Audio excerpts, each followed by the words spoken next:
to recognise today would look to most as an ordinary person with success in his professional life. He was instrumental in bringing the Real Estate Association and the Multiple Listing Service to St. John's. He served as president of the board and their longest serving member, 56 years. He also served as a director for the Canadian Real Estate Association, a city councillor in St. John's, and he was sworn in and served as a Canadian citizenship judge. He was the recipient of an organ donation, survived cancer, although that is back. But these things are not what makes him a hero. He was the soulmate to his wife of 64 years, a loving father and grandfather. His cape has been wrapped around his family. He is our hero. My dad's journey with his family is meaningful, and even though he has health challenges, he has the strength and smile of a hero. The honourable member for Medicine Hat, Cardston Warner. Today, words travel farther and faster than ever, allowing those words to outlive the moment. What comes out of a person's mouth has immediate impact, and those words are not harmless. But we all have said something that we regret. Our words create momentum for good or destruction. We think strength is proven by being blunt, direct, or unfiltered. Proverbs 18 tells us that the tongue has the power of life and death, to build up or tear down. Angry words are sharp. Prideful words are dismissive, and fearful words are defensive.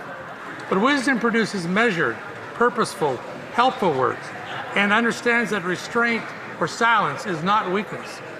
Deliberate words carry authority because they are chosen, not impulsive. Leadership isn't volume, it's direction. A wise person uses their tongue to bring clarity, courage, correction, and hope. They understand that speaking truth requires both conviction and care. In this place and always, may our words express life. Thank you. The honourable member for Kanata. Mr. Speaker, I recently had the opportunity to attend Quantum Days, where researchers, entrepreneurs, and industry leaders from across Canada came together to showcase the very best of Canadian innovation. Canada is a global leader in quantum research, and that leadership matters. Quantum technologies will shape the future of secure communications, advanced computing, sensing, and materials. They are critical to our economic growth, our defense industrial strategy, and the protection of our national security. By investing in Canadian talent, supporting homegrown companies, and strengthening partnerships between academia, industry, and government, we are ensuring that Canada develops and retains the capabilities needed to protect our data, secure our infrastructure, and remain competitive. Canada's quantum future is bright, and we will continue working to ensure that it is built here at home. Thank you, Mr. Speaker. The honourable member for Flamborough, Glanbrook, Brant North. Mr. Speaker, it's an honour for me to salute Peter Turkstra, a leader, a builder, and community philanthropist. Last week, I attended the industry luncheon of the West End Home Builders in Hamilton, where Peter Turkstra was inducted into their Hall of Fame for his decades of leadership and service. Turkstra Lumber is an institution in the construction industry. This honour was very well deserved. However, Peter's acceptance speech raised loud and clear alarm bells of an industry in crisis. He called out the excessive taxes and bureaucracy from these federal Liberals, as well as the provinces and municipalities that are decimating home building in Canada. It hurts Peter's soul to lay off experienced and loyal tradespeople because of this crisis. At a time when young people have given up on the dream of home ownership in record numbers, how sad. This is not a demand problem, this is an overtaxation problem. Right. Let's heed Peter's call, cut the HST on all new homes, reduce development charges, cut the red tape. That's right. Congratulations, thank you, Peter. The honourable member for Tayayakan, Parkdale High Park. Thank you, Mr. Speaker. I rise to honour a few of the Black and African Canadian cultural trailblazers of Tayayakan, Parkdale High Park. Dr. Rita Cox served as the head of the Parkdale branch of the Toronto Public Library for decades and created the Black and Caribbean Heritage Collection there with more than 16,000 items. She continues to connect us to literature and learning, including as the namesake for a school on Jameson Avenue. Black visual art will soon be on display at the new home of the Band Gallery on Brock Avenue in Parkdale, Canada's only Black-run, Black-focused art gallery. I toured it last week, which, with funding from this government's Cultural Spaces Fund, will become a community-focused, fully accessible, museum-grade space. The project is the brainchild of a powerful group of women, including Karen Carter, Claudia Pensabauen, and Josephine Denis. During renovations, you can check out a new kind of order curated by Josephine Denis at Toronto's Union Station, which includes work by Timothy Yannick Hunter, a member of our riding's community. On this 30th Black History Month in Canada, it's Black storytelling that brings Black culture to life. Bravo. The honourable member for Perth Wellington. Mr. Speaker, this Saturday is the annual Coldest Night of the Year fundraising walk. In communities across Canada, participants will be walking in the cold and the snow to support those experiencing hurt, hunger, and homelessness. This year, I look forward to walking in St. Mary's in support of the St. Mary's Nourish Market and community outreach worker. In Stratford, funds will be raised to support ShelterLink Youth Services and the Stratford Connection Centre. In North Perth, they are supporting North Perth Housing and Homelessness Action through the United Way. And finally, in Minto Mapleton, they'll be supporting the work of the Community Resource Centre of North Wellington and Centre Wellington. They had an entire week off. They called it a constituent week. So let's see how many of the same questions they ask as they did weeks before. It's pretty much all we're going to get with question periods, so sit back, grab a drink, grab something to eat, and prepare for an hour of same old, same old. Michael Kieran was a man of faith and a man of science, brilliant and yet humble. Educated in nuclear physics, he devoted his professional life to dealing in the complexities of large transportation systems, first as a partner in KPMG, then for many years at Canadian Pacific Railways, and later as a consultant on special transportation projects. A man for others. Michael was a stalwart of Montreal's English-speaking Catholic community, serving on the board of directors of the Pillars Trust for 19 years, including 9 years as its president. Michael's community engagement also extended to politics. He was active in party politics and twice served in the crucial role of official agent for the member for Lac Saint-Louis. Michael's kind manner and life and business experience drew others to him in search of wise counsel. To his wife Shirley, daughter Melissa, and son Philip, and to the grandchildren of whom he was so very proud, we offer our deepest condolences. The honourable member for Calgary-Midnapore. Every winter, tens of thousands of Canadians travel to Mexico to escape from the cold and make lifelong memories with their loved ones. Yesterday, in Jalisco State, including in and around Guadalajara and Puerto Vallarta, the normal beach-filled activities of Canadians traveling in Mexico turned to fear and anxiety as violence erupted throughout the region. To all Canadians in Mexico, this House is holding you in our thoughts and prayers, and we will all work for your safe return home. As a former diplomat, I know the hard work our local consular officers are doing right now, and I ask the government to continue to provide the necessary resources and assistance required on the ground. If you are Canadian in Mexico, please register with the Registration of Canadians Abroad and follow the advice of local authorities. Oh yeah, shit's kicking off in Mexico. The cartels are not pleased. So they're going around causing a bunch of chaos. Don't travel there. Just don't go to Mexico. Stay far away. The honourable member for Lac Saint-Jean. Mr. Speaker, we are all concerned about the attacks by a drug cartel in Puerto Vallarta and Jalisco. Our hearts go out to the Mexican people who are once again caught in the crossfire. But we are obviously concerned for the thousands of Quebecers and Canadians who are now confined to their homes and hotels to escape the violence.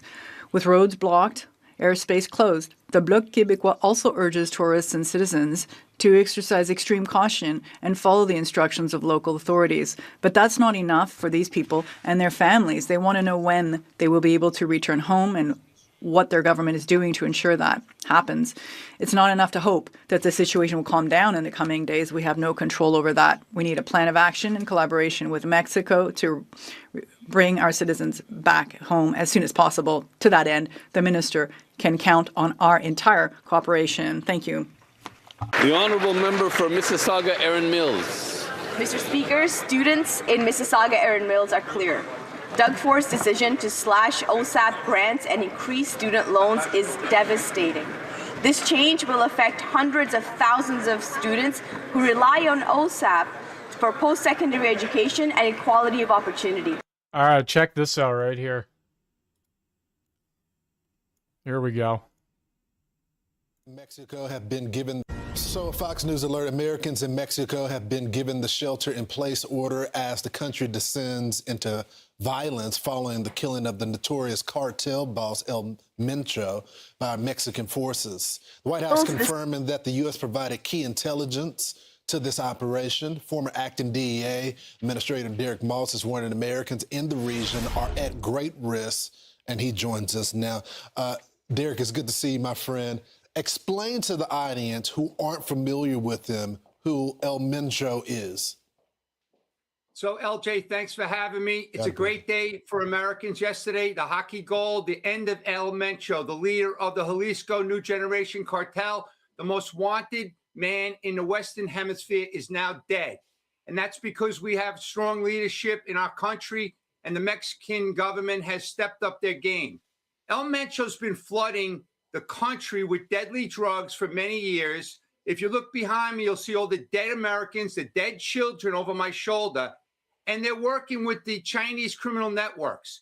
He's a huge national security threat, and I'm very pleased with the efforts both in America and in Mexico, right? So you have cartel operatives all over America that were led into this country with the wide open border, and they've been here trying to, get our kids and our young Americans these dangerous drugs. So I'm very, very pleased with the efforts, LJ. So the president's action has caused a massive revenue shift for the cartels. They have 3 operations. It is people crossing the border and they pay a fee to the cartel. The drugs crossing the border, that's more money. And then the human trafficking. The White House shut that down. Now, there are still some Americans that are traveling to Mexico. Is that safe, Derek?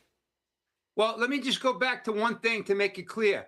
President Trump, before he got elected, said placing the safety and security of Americans would be the top priority, and he's a man of action. So to answer your question about the Americans, no, it's very dangerous in Mexico. It's been dangerous there for many years. Right now, this is a wake-up call for the world about the treachery of the Mexican cartels. That's why President Trump declared them as terrorists. Would the Americans want to go visit, the middle of Al-Qaeda Central, right? So right now, what we're witnessing, especially on social media, it highlights the level of control and power the cartels have in Mexico. They're blowing up buses. They're shutting down roads. There's blockades in up to 20 states. They're burning buildings, right? So, yeah, it's very dangerous in there. LJ, I feel confident, though, with our State Department professionalism, with the warnings, the communication is going out all over the social media. I think that they're going to be fine. It's just isolated, it appears. I've gotten some reporting that it's kind of like leveled off a little bit. I hope that's true. But, again, you can't go into the middle of an area where terrorists are. It's not safe in certain areas. So, yeah, I mean, it doesn't take a rocket scientist to know that you probably shouldn't be traveling to Mexico right now. On top of that, we have this is, I guess, just coming out in the past couple hours. State Department orders non-emergency personnel to evacuate Beirut. The regime is not going to cut a deal that's remotely acceptable. They are intent on building out a nuclear program. They're intent on continuing to build their ballistic missiles. They are fully capable of rebuilding their proxy forces. And while it may seem illogical to you and to I at some level, it says, gosh, look at the Armada. They're going to get wiped out. President Trump will take a response that will put even more pressure on the regime. So first, President Trump gave that 2 weeks, and then last week it was 10 days. And what we do know about this president is he may decide to shoot short of both of those and do what he thinks he needs to do in the moment. I mean, giving them a hard calendar item probably isn't going to work for Iran anyway. So we'll see. They have to cut a deal to make what sits on their shores go away, that Armada. So we'll see what happens. More high stakes. The U.S. and Iran are talking set for this Thursday in Geneva. So they've been doing that through proxies. But just this morning, the State Department announced it will pull out all non-essential personnel from Lebanon. U.S. aircraft carriers, and more than 120 warplanes are now in the region. The massive USS Gerald R. Ford is on the way. So you've got one there, one coming, you'll have two, and that is a lot of might. And Presidential Envoy Steve Witkoff has a warning about Iran's nuclear ambitions. It's up to 60%. They're probably a week away from having industrial grade bomb making material. They can't have that. This is something that they have to stick with until they prove to us that they can behave. With the amount of sea power, naval power that we have over there, why they haven't come to us and said, we profess that we don't want a weapon. This is from Politico today. Quote, let's be clear, all the signs point to imminent military action. Just watch what's happening, the massive military buildup. The simple fact is that America has never built up a military force like this and not used it. It's hard to believe they'll all be sent home without firing a shot. That's all a quote. Chief National Security Correspondent Jennifer Grissom. Crazy stuff, crazy stuff. All right, I don't know if question period has begun just yet. It was statements by members, but let's get into it. Still statements by members. Care for Canadians before bringing in new immigrants, and we will restore compassion and fairness to Canada's broken and abused asylum system. The honourable member for Bay of Quinte. Mr. Speaker, I rise today to honor and recognize an extraordinary act of courage and compassion by a private citizen in the face of grave danger on Highway 401 near Trenton in my riding of the Bay of Quinte.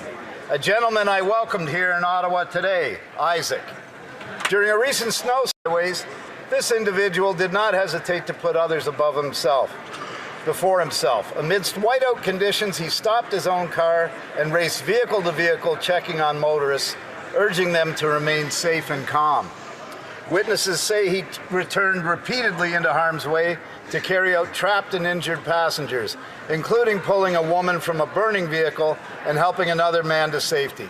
Acts that emergency officials say undoubtedly saved lives on that day.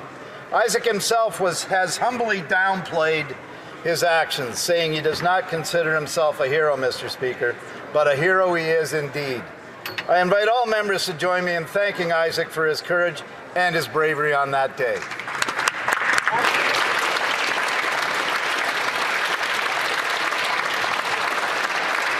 Oral questions. Question.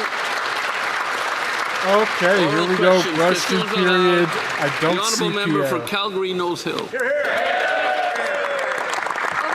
No Pierre, no The Carmen. Liberals have enabled hundreds of thousands of bogus refugee claims.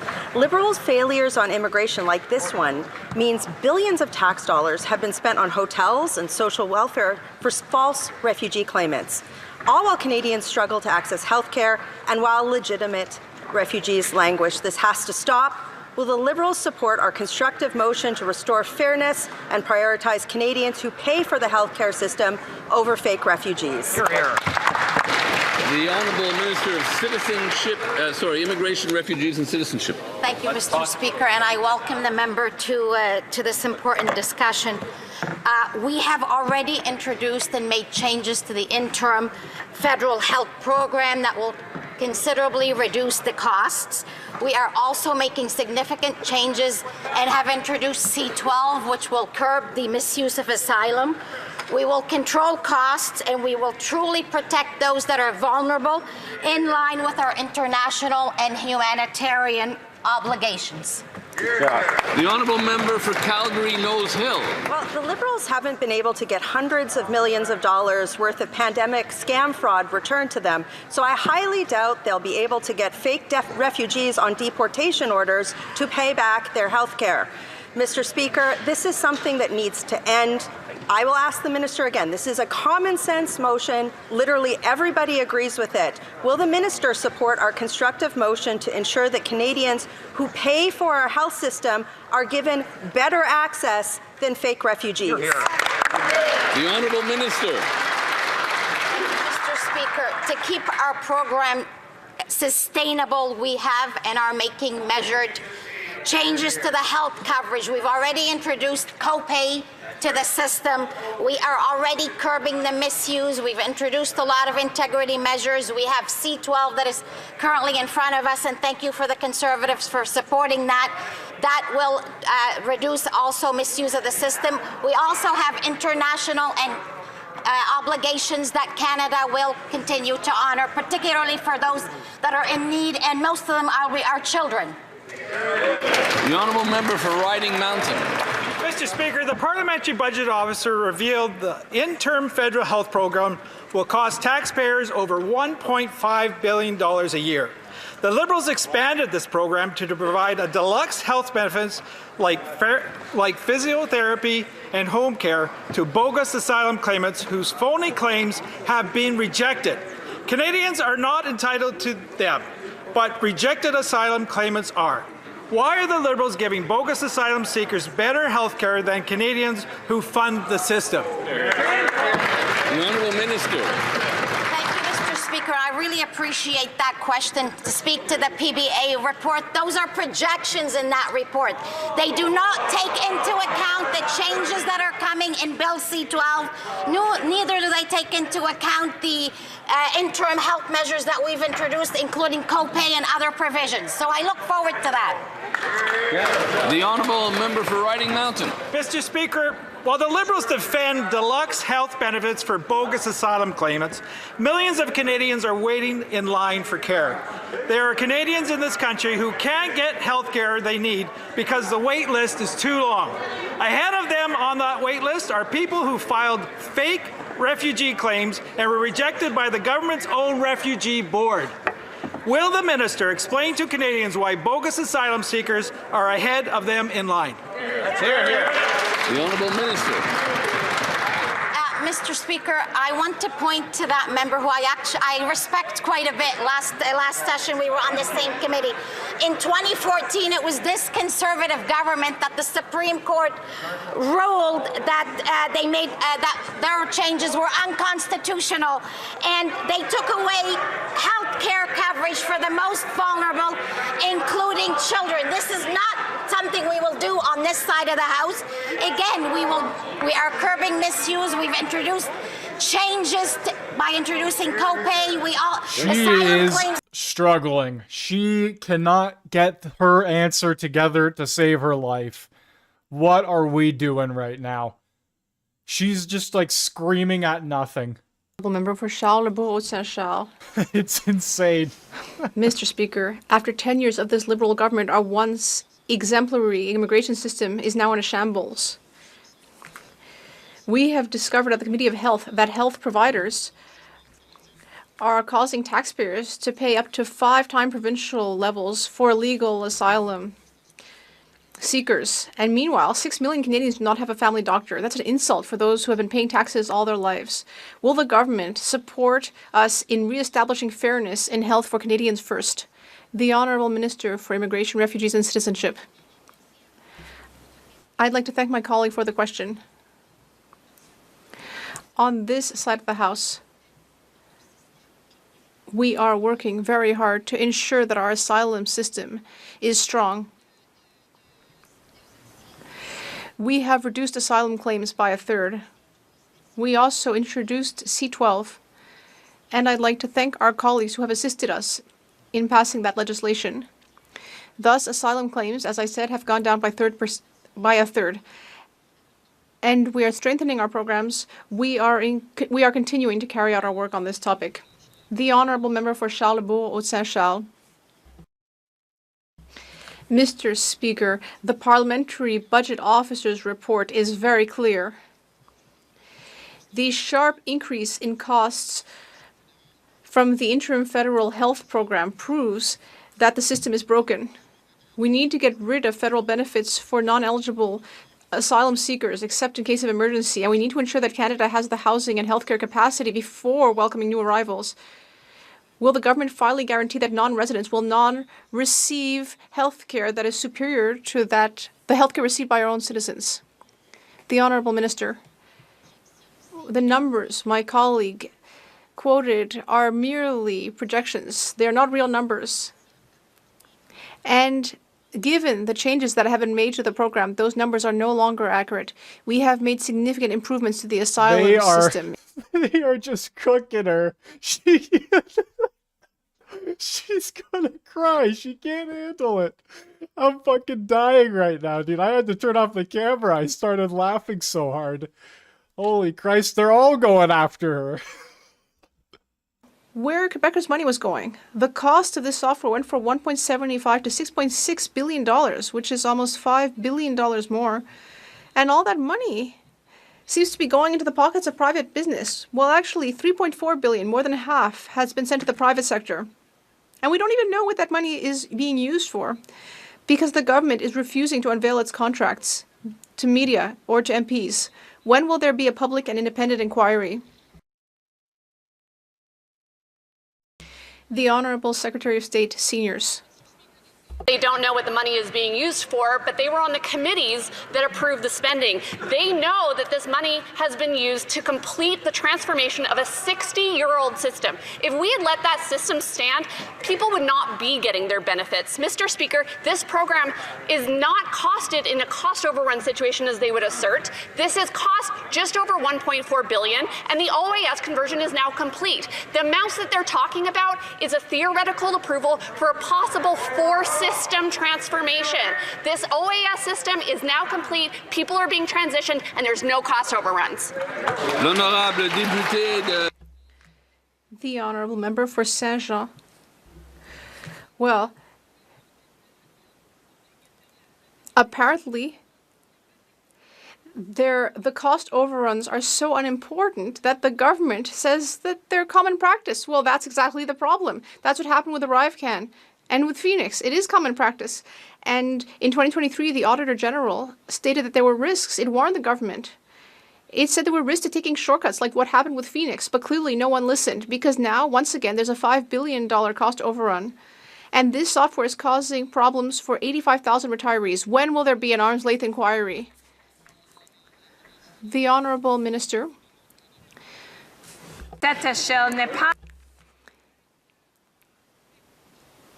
With a project of this scale, the money is dispersed in sections.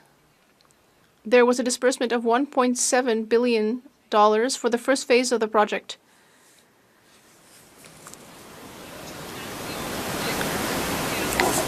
And did not include the full benefits in certain cases, so there will be gains. I have no idea what happened there.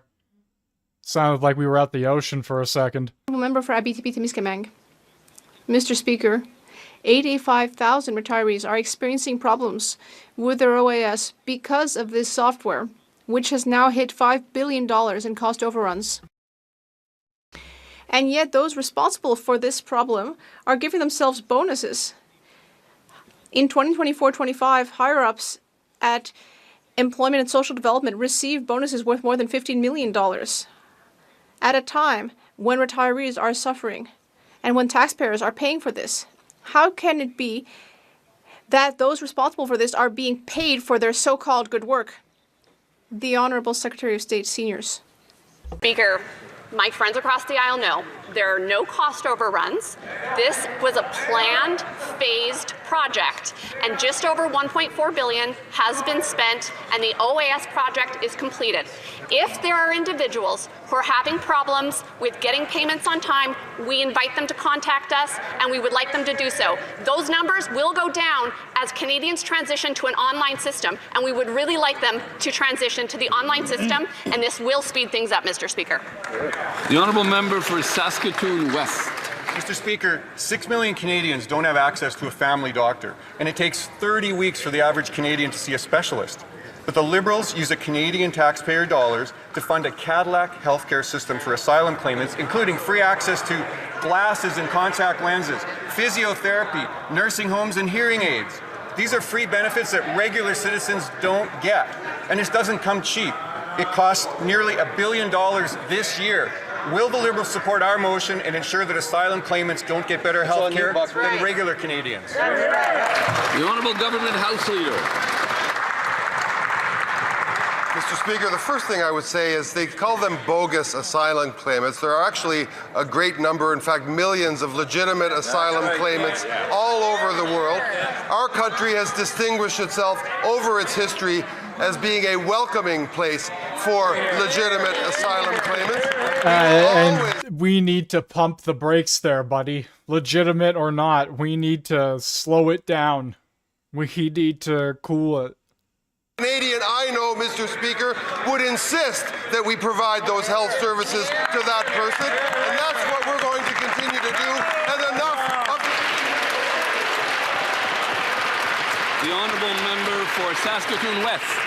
Mr. Speaker, it doesn't change the fact that they have created a two-tier healthcare system that disadvantages ordinary Canadians.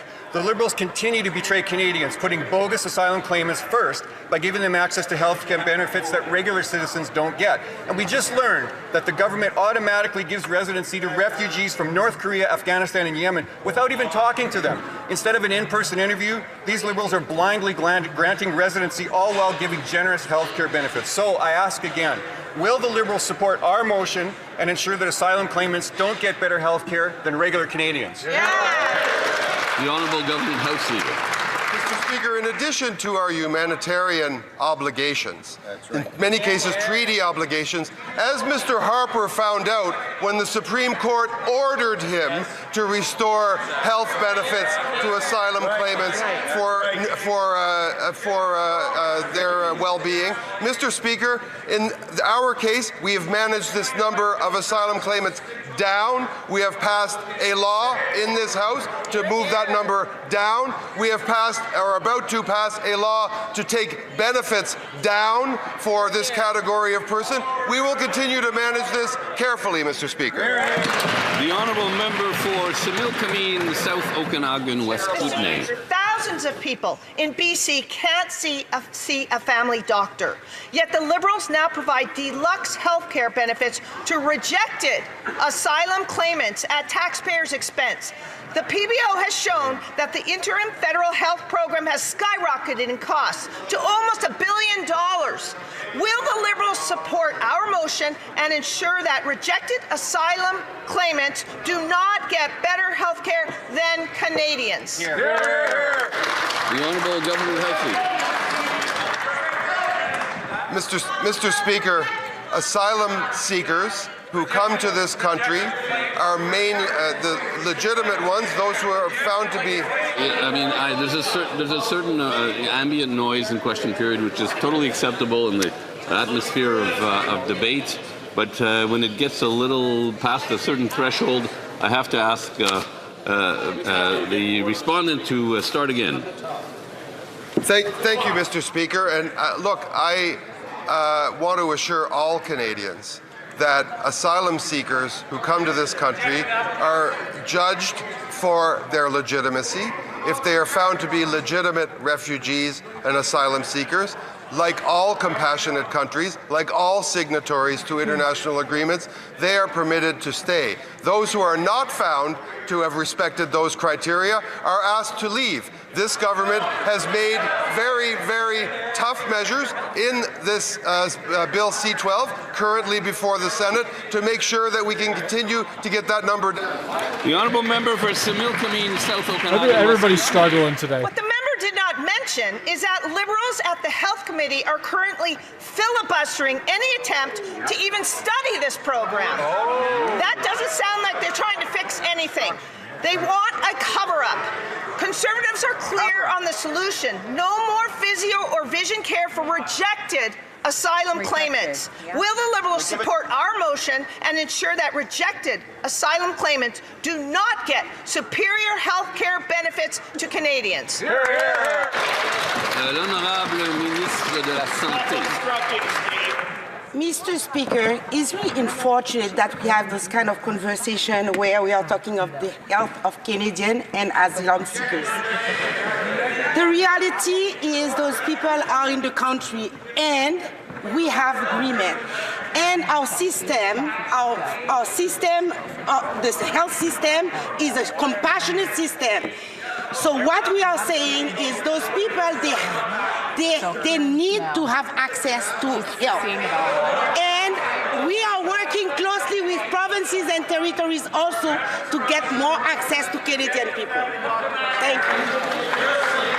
The honourable member for Red Deer. Mr. Speaker, the Parliamentary Budget Officer reports the interim federal health program will cost nearly $1.5 billion a year to cover health care for fraudulent asylum claimants. This program gives anyone claiming asylum better health care than Canadians who pay for it, even if these claims are denied.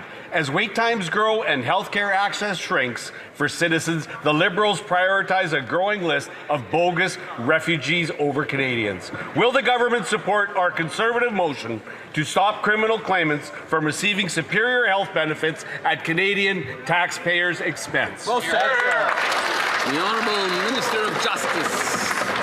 Mr. Speaker, I would put more credence in my honourable colleague's argument if he or his party actually had a record of defending better health care for Canadians. Think about the record that they have demonstrated over the time I've been a member of Parliament. They have opposed the largest transfer to provincial health care systems. Wow. They have opposed dental coverage for Canadians. They have opposed birth care and other essential medicines that Canadians need. This isn't about the quality of health care that Canadians need. The only solution that they're putting forward is to deny the children of refugees dental care. Frankly, Mr. Speaker, this is disgusting, un-Canadian, and beneath this House. The honourable member for Niagara South. Mr. Speaker, too many people in Niagara cannot find a family doctor. Right now, taxpayers are being charged up to 5 times the provincial rates to provide health care to rejected asylum claimants. Families have waited long enough, and our failed asylum system is making them wait even longer. Conservatives have proposed common-sense solutions to address this horrible situation. It's time for the government to remove benefits to bogus claimants. Will the government support our motion and ensure that non-citizens and non-permanent residents do not get superior health care to Canadians? The Honourable Minister of Public Safety. Mr. Speaker, you know what happened? Mr. Speaker, do you know what happens as failed asylum seekers? They're removed, Mr. Speaker. Last year, we removed over 22,000 individuals who were inadmissible, Mr. Speaker. We as a government are ensuring 32,000 missing. The honourable member for. It's okay. Yeah. But listen, I need to hear the questions and answers so I can tell if any rules are being broken. So, the honourable Minister of Public Safety from the top, please. Mr. Speaker, you know what happens to failed asylum seekers, Mr. Speaker? They're removed. Last year, we removed over 22,000 inadmissible individuals from Canada. This year, through the Strengthening Canada's Immigration System Act, C-12, which is now going through the Senate, Mr. Speaker, we will be removing more individuals and more will be ineligible to seek asylum. We are hiring 1,000 new CBSA officers, the first cohort of which are graduating this Friday, Mr. Speaker. We are strengthening our border and ensuring that those who are inadmissible do not remain in here, Mr. Speaker. Thank you. The honourable member for Kitchener South Hespeler. Mr. Speaker, that minister knows very well he has lost 32,000 people who have been ordered deported. As a physician, as the son of a refugee to Canada, this issue is very close to my heart. I wish we were speaking about healthcare today, but instead we must speak about healthcare fraud. We are talking about people who claim refugee status only after they are investigated or arrested for crimes like terrorism or extortion. We need to talk about such people because they are receiving better health benefits than ordinary tax-paying Canadians. When seniors in Kitchener can't find family doctors and can't afford their medicines, how on earth does the Liberal government... The Honourable Minister of Jobs and Families. Mr. Speaker, I don't think that member was around when the opposition party voted time and again against the investments that provinces and territories have been asking us to make in strengthening our universal health care system. Mr. Speaker, that's how we build a health care system that everybody is proud of, something that we built on the foundations of our forefathers and mothers in this place, where we can ensure that people can access quality, affordable health care across this country, Mr. Speaker, not by tearing down different groups of people. The honourable member for Gaspésie, les Îles de la Madeleine, Liste des Gouches.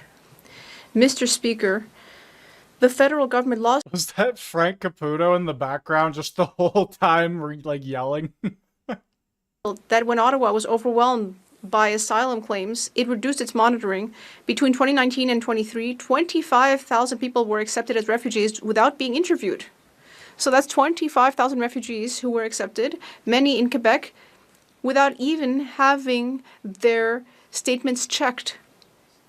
And this morning at committee, we learned that that's still what's being done. When will the government take action on this? The Honourable Minister of Immigration, Refugees and Citizenship. Thank you, Mr. Speaker. The safety of Canadians and Quebecers is our priority. Officers carefully examine every asylum claim before it's submitted.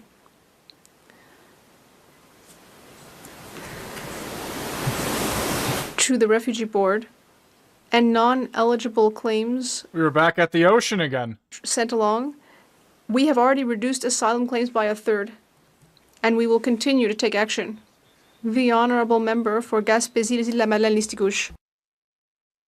Mr. Speaker, when the federal government found itself overwhelmed by asylum claims at Roxham Road, its solution was to allow refugees in blindly in order to speed things up. Ottawa drew up a list of countries from which asylum claimants were automatically accepted without being asked any questions. For example, Russia, Afghanistan, Iran, and other countries.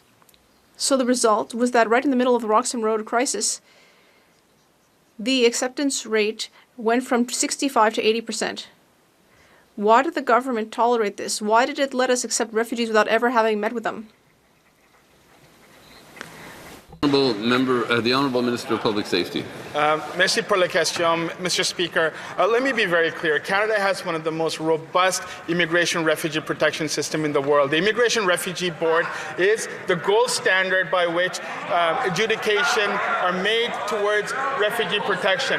As a country that is a signatory to the Refugee Convention of 1951, it's important that we have full faith in our system, Mr. Speaker. The IRB does adjudicate and ensures that those who are inadmissible, those who are ineligible to seek asylum, do not go forward, and those who are Don't believe a word this man says ever. Not one. Member for Foothills.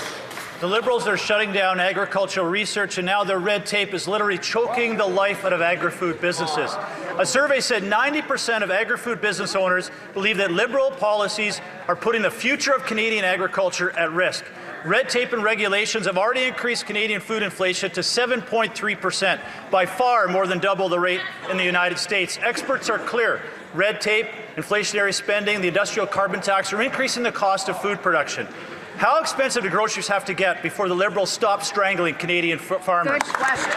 The Honourable Minister of Agriculture and Agri-Food. Thank you, Mr. Speaker. Mr. Speaker, as the Government of Canada, we're going to continue to invest in our farmers and ranchers right across this country.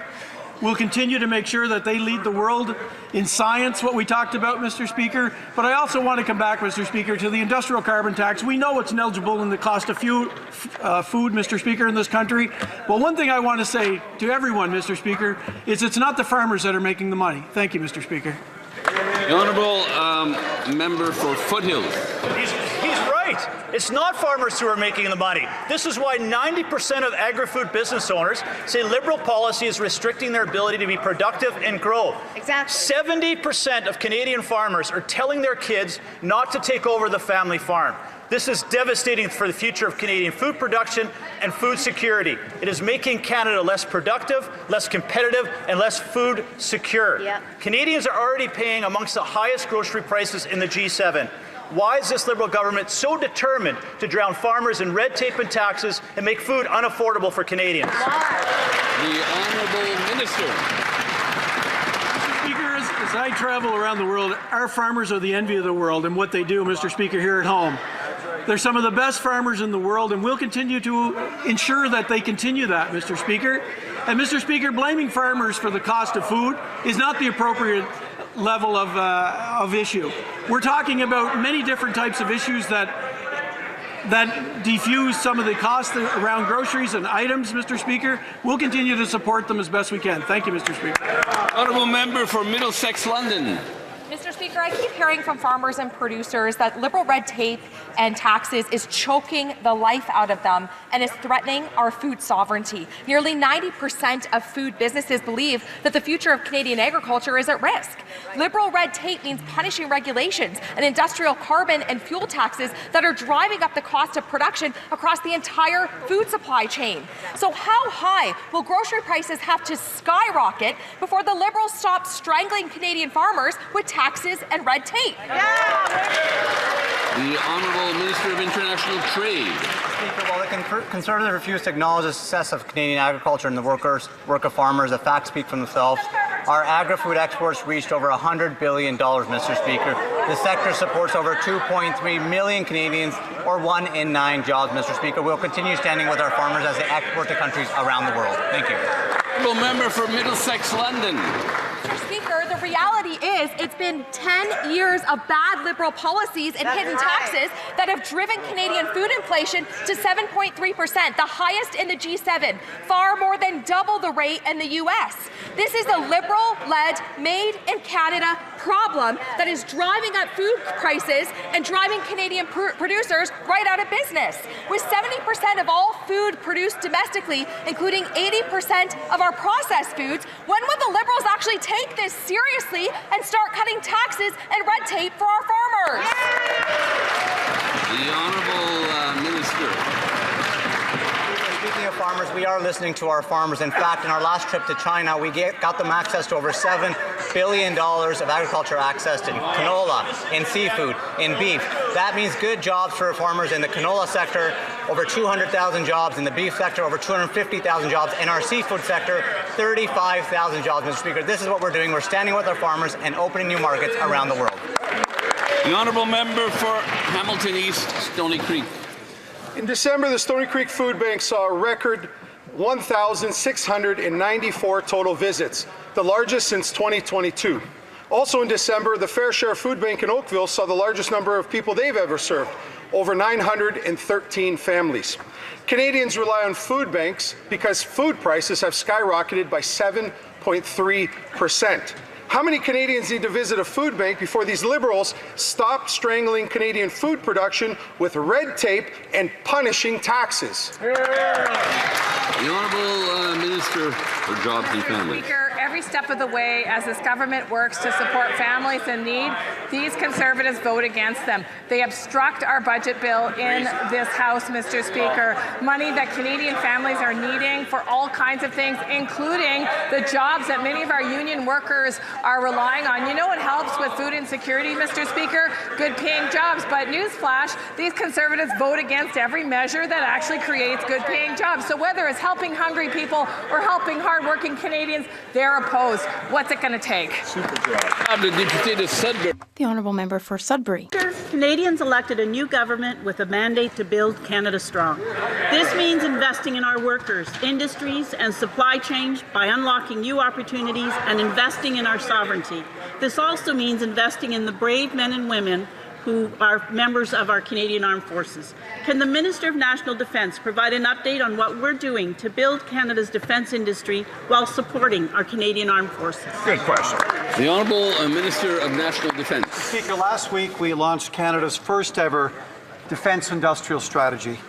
It's a plan that provides a signal to industry, to allies, partners, to the Canadian Armed Forces and to Canadians alike that we are moving forward quickly and we're moving forward with purpose. We are building, we are partnering, and we're buying Canadian. We're strengthening our relationship with our partners, we're transforming procurement, we're investing for results. That's what our new strategy is all about. The Honourable Member for Richmond-Arthabasca. Thank you, Mr. Speaker. My colleagues should check out the Liberal Party's election campaign platform at page 63. I quote, "The federal government has spent too much." When the Liberals came to power, the debt was $700 billion. It has grown to $1.4 trillion in just 10 years. In their election campaign platform, they also talk about efficiency and results. Well, now we have this Curam computer system that has gone from $1.6 billion to $6.6 billion. 85,000 seniors are waiting for their money. Is this what the Liberals call efficiency? The Honourable Minister. Mr. Speaker, I know it's Monday and the colleague wanted to hear some good news, so I have some good news for him, Mr. Speaker. Canada has the second fastest growth of... I can't with this guy. I actually can't. Plan. That's the Prime Minister's plan, Mr. Speaker. Our plan is to grow the Canadian economy. He should not speak against our economy. He should be proud. We are building jobs. We're building cars. We're building planes. We have critical minerals. We have energy. We are the only G7 country with a free trade agreement with all other G7 countries. Mr. Speaker, we are here to build and grow. The Honourable Member for Richmond-Arthabasca. Mr. Speaker, that's the respect that this minister has for seniors. I am talking about 85,000 seniors who are not receiving their pension payments. I bring that up and he talks about Canada's economic development. There's no respect for our seniors. These seniors built the country.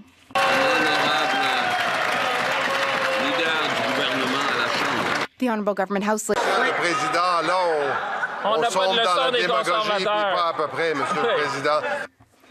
Mr. Speaker,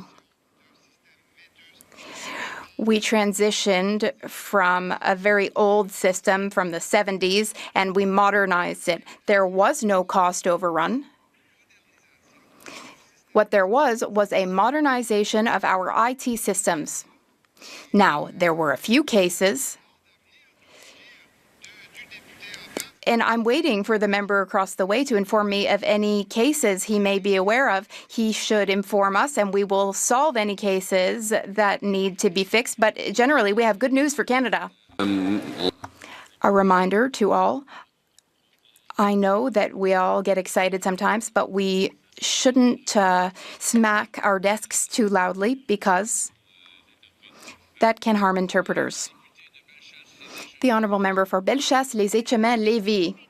After the Phoenix fiasco, now we have Curam ruining seniors' lives. It was initially expected to cost $1.75 billion. Now the bill has skyrocketed to $6.6 billion. That's 4 times the initial price, Mr. Speaker. While the Liberals are wasting taxpayers' money, seniors are waiting 9 months for their pension payments. My questions are very simple. First question, why do Liberal programs always run massively over budget? Second question, why do seniors have to suffer the consequences of federal Liberal incompetence with yet another failed software program? The Honourable Secretary of State for Seniors.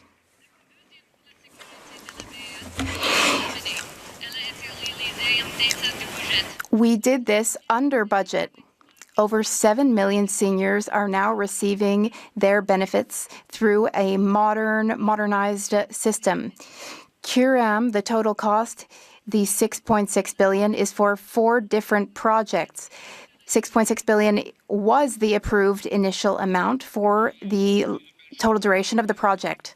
The Honourable Member for Bellechasse, Les Etchemins, Lévis. Same old government, same old Liberal habits. Mr. Speaker, as usual, consulting firms are lining their pockets. Since the Liberals came to power, they have spent no less than $26 billion on external contracts. History is repeating itself with Curam, a project with an astronomical cost of $6.6 billion, of which about half will go directly to external firms. Meanwhile, 85,000 seniors are suffering. They're dealing with payment delays or repeated administrative errors. Why should seniors pay the price for this Liberal incompetence, Mr. Speaker?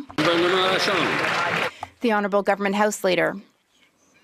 Mr. Speaker, over 7 million Canadians are benefiting from OAS and are receiving their pensions through this new system with no issues. Now, of course, there have been a few issues here and there in the transition from a very outdated system to a very modern system. Of course, there are a couple of little issues. We are addressing them, and if there are any issues, people can contact Service Canada. They can even contact their Member of Parliament, and we will help them.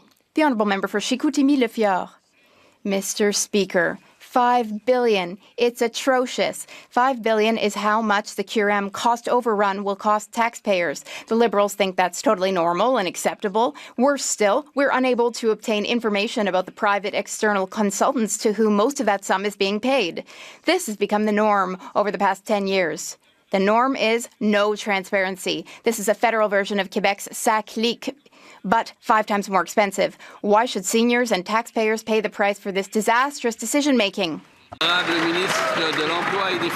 The Honourable Minister of Jobs and Families. The opposition is saying, in fact, the initial program authority of $1.7 billion was intended to be used to kickstart the first phase.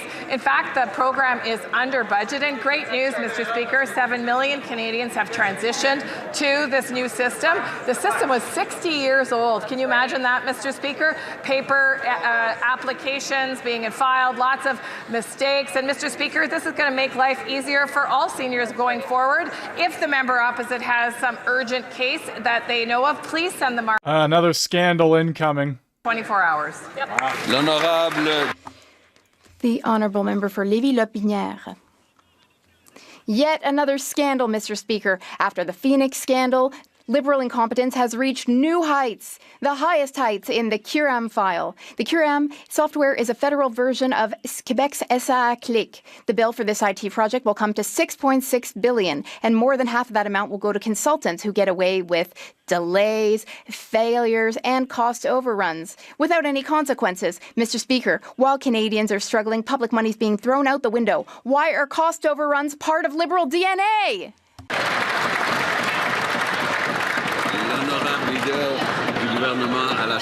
The Honourable Government House Leader.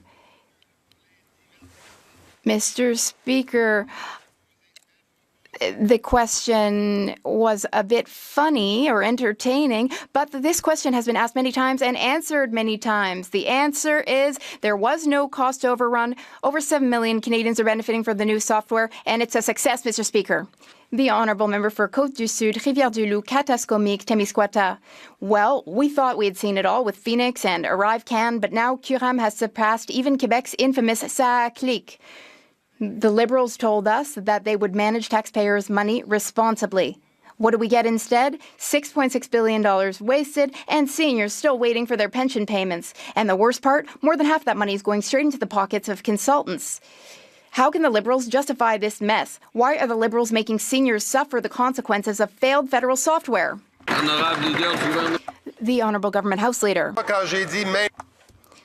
This question has been asked many times and answered many times. Now I'll say it's been asked many, many times. Mr. Speaker, they're shouting about nothing. Of course, it's complicated to transition federal software, but this is a success story. We had an outdated system, and we transitioned to an ultra-modern system. Now benefits are being paid out to over 7 million Canadians, and Mr. Speaker, we should celebrate that. Mr. Speaker, the Liberal government was forewarned in 2023 that their new system, intended to enhance OAS and GIS payments, was already going over budget. This project has ballooned to $6.6 billion. The taxpayer is now responsible for the failure of a system that was supposed to guarantee better access for our seniors. At a time when seniors are struggling to make ends meet, how does this government justify billions of wasteful spending on a broken system? The Honourable Secretary of State for Seniors. Mr. Speaker, I'm really happy to answer this question and remind the member opposite that years ago, the Auditor General warned Harper's Conservatives that the old benefits payment system was outdated and at risk. No. That means that under those Conservatives, people would not get their money at all. What did the Conservatives do, Mr. Speaker? Nothing. That's just their way. Get out of the way and do nothing. We have invested. We are modernizing the system to ensure that it serves seniors for years to come. Mr. Speaker, if a problem arises, we will fix it. The Honourable Member for King Vaughan. Mr. Speaker, another excuse from the Liberal government. Seniors are already struggling with the cost of living, and delayed payments are causing seniors to fall behind on rent, skip groceries, and worry about how they will pay for their medication. This is unacceptable that this project went from $1.7 billion to $6.6 billion. Who's accountable for this massive cost overrun? Who will be fired? And when will this government take responsibility for another overpriced, failed system? Honourable Minister for Jobs and Family. Mr. Speaker, if you consider transitioning 7 million Canadians to a system without a hitch, that's actually not my definition of failure. No, what is, Mr. Speaker? Not investing in the modernization of systems when they had a chance, and voting against, Mr. Speaker, bringing all our systems up to date. Not only are we modernizing OAS, but we're modernizing EI and CPP for all Canadians. Mr. Speaker, Canadians ought to have systems that they can use digitally. That's what we're doing, Mr. Speaker. We're making sure the Canadians have state-of-the-art benefit payments. L'honorable député. The honourable member for Les Pays d'en Haut. Mr. Speaker, the world is changing. The global order is disrupted, and rapid technological advances are changing the way Canada must respond to threats. Canada's new government is responding by rebuilding, rearming, and reinvesting in the Canadian Armed Forces. Mr. Speaker, we are already seeing results. Applications to join the Canadian Armed Forces have increased by nearly 13%, and Canada is on track to meet its target of 2%. Can the Minister of Canada, United States Trade explain to the House how the first ever defence industrial strategy will strengthen our security and stimulate economic growth across the country? The Minister of Canada, U.S. Trade. Mr. Speaker, Canada's new government is focusing on what we can control, building here at home and working with allies and buying what we need. The new defence industrial strategy represents a $500 billion investment in Canadian industry, security, and prosperity. Mr. Speaker, this is as much an employment strategy as it is a defence strategy. 125,000 new positions will be created, strengthened supply chains, and this is how we are standing up for Canada. Skyrocketed 7.3%, rising more than twice as fast as other goods. This is not an imported problem. 70% of the food Canadians consume is produced domestically, including 80% of processed foods. Yet nearly 90% of agribusinesses now say the future of Canadian ag is at risk. So why are food prices rising? Punishing regulations, inflationary spending, and Liberal taxes continue to force Canadians to pay more at the store. How expensive does food have to get before the Liberals stop strangling farmers and get serious about bringing back affordable food? The Honourable Minister of Finance. We're getting very serious. It's called ensuring food security for Canadians. I'm happy to share that with the member. He may want to explain that to his constituent. The great thing, Mr. Speaker, with the Canada Groceries and Essential Benefit, we're helping Canadians, 12 million Canadians. But in addition, and I'm sure he's going to call his constituent, we're putting $500 million to help to have a more resilient supply chain, Mr. Speaker. We need to grow more food in Canada. We need to have a better supply chain. We need to focus on food security. That's exactly what we're doing, and I hope that the Conservative will vote in favor of the bill, Mr. Speaker, because this is helping farmers. The honourable member for Flamborough-Glanbrook, Brampton North. Mr. Speaker, under this Prime Minister, food prices have jumped 7.3% and are rising twice as fast as other goods, making Canada the food inflation capital of the G7. This is a made-in-Canada problem. 70% of our food production is right here at home.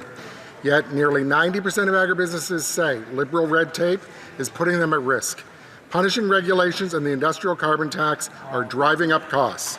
Just how much higher must grocery bills climb before the Liberals stop strangling Canadian food production with red tape and punishing taxes? The Honourable Parliamentary Secretary to the Prime Minister. Mr. Speaker, it is a bit rich to listen to the Conservatives talk about Canadian farmers and agri-food businesses when they had their chance in April 2025 and they had absolutely nothing in their platform for Canadian farmers or agri-food businesses. Mr. Speaker, we know the price of food is a major issue in this country. That's why we've introduced the Groceries and Essentials rebate.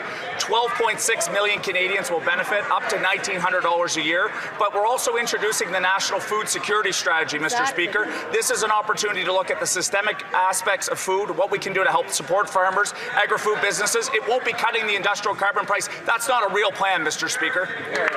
The honourable member for St. John, St. Croix. Mr. Speaker, costs keep going up, Liberals keep doing the same things.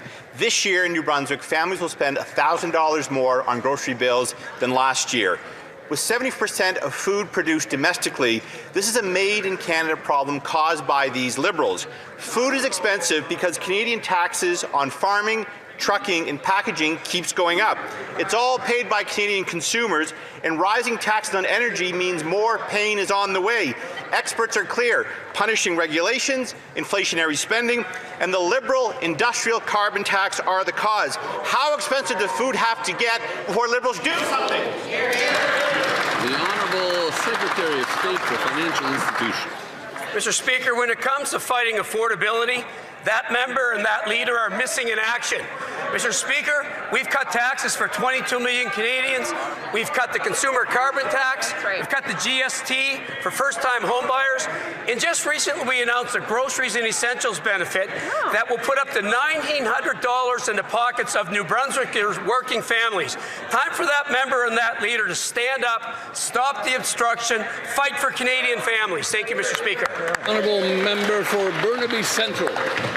Mr. Speaker, Build Canada Home is Canada's affordable housing builder, and it's already delivering real results. It continues to support projects that provide Canadians with safe, stable, and affordable homes, including those coming to British Columbia, through a recently announced partnership. Can the Minister of Housing and Infrastructure update this House on how this new partnership will help deliver much-needed housing for residents in British Columbia?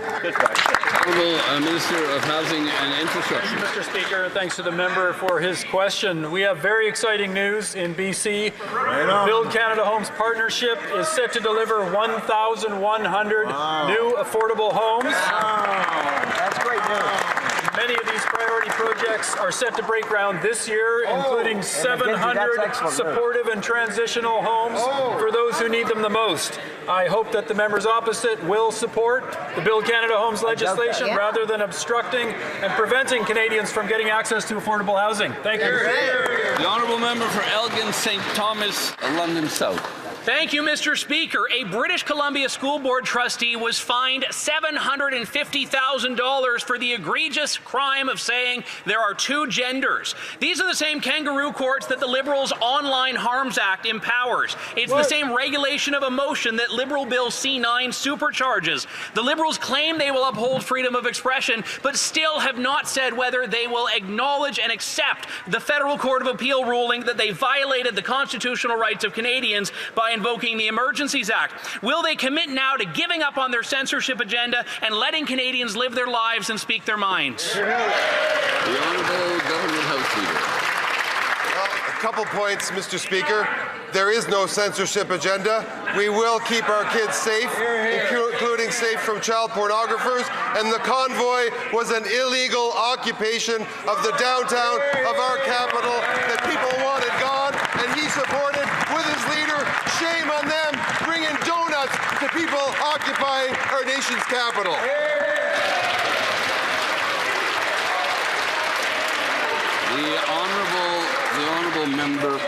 The honourable member for Courtenay Alberni. We're moving on to another question. Speaker, we keep asking this Liberal government when pharmacare will expand, and we can't get a straight answer from the Minister of Health. British Columbia's pharmacare agreement starts next week because New Democrats push for it and because the BC NDP moved quickly.